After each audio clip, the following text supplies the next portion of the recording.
Okay, so I'm going to show you how to use the equation editor. Some students are still having difficulty using it.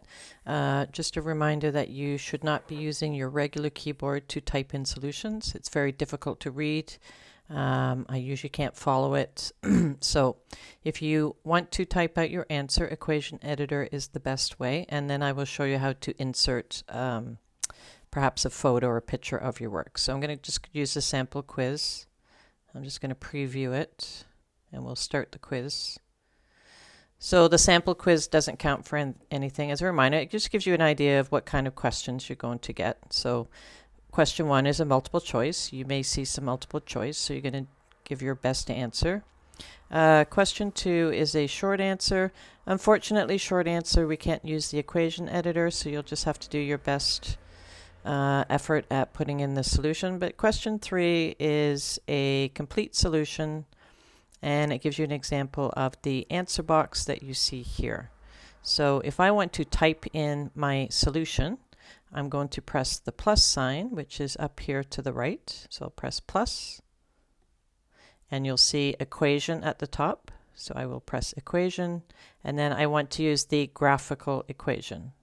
So I'm going to press on that, and what you see is sort of like a math calculator. So it allows me to use all the math tools that I need. You'll see fractions, square roots, you'll see exponents, brackets, you'll see all kinds of symbols.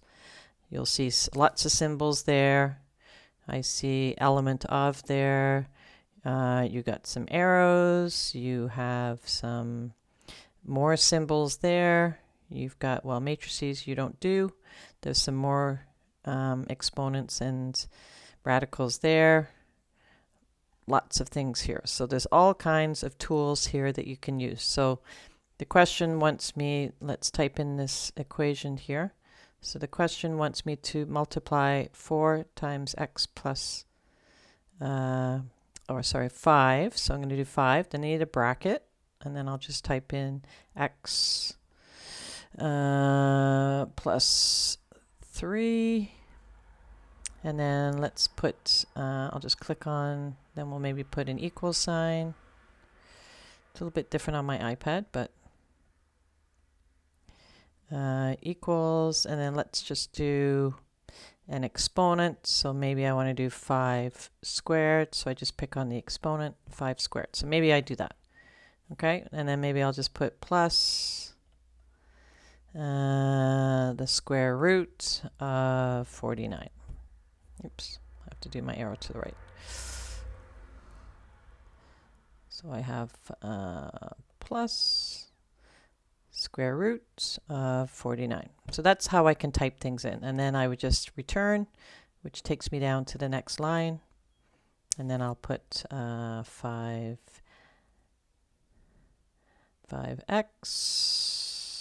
plus 15 equals 25 plus 7. So it's pretty easy to use. You can use all these symbols, and that's all you have to do. Once you have done your solution, you do your complete solution, I'll just put insert, and that goes into the answer box. So it's as simple as that. You just click on the plus sign. If I want to edit this, I click it on, and then I just press the plus sign again. I pick equation, graphical equation, and I can go back and edit it. So if you type something incorrectly, you can just go back, just highlight it, click on the plus sign again, and you can fix it and then insert it. And it's as simple as that.